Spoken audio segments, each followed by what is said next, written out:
Rudy, klaro kaayo ang pamahayag ni attorney. Dangop na lang yun og lawyer para sa ingon ni ana. Masayra nimo kung unsa ba estado sa kaso ni Lori. Apan gusto lang ti ka pahinumduman. Ilabi na si Lori sa inyong problema sa pagkaron. Dili ka na angay kahadlukan.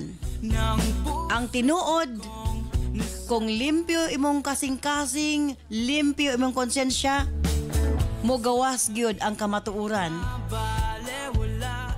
Ang importante sa pagkaron, kalma, kalinaw, wala ang kahadlok, og dili gyud mapakawala sa paglaom.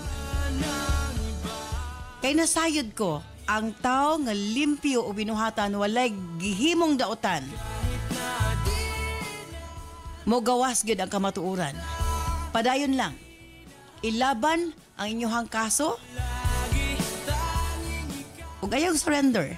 Ipagawas ang kamatuuran. Ayaw og tago. Gawas og sulti sa tinuod depensa sa imong kaugalingon aron sa ingon ni ana. Malimpyo ang kaso nga gipasaka batok kang Lori.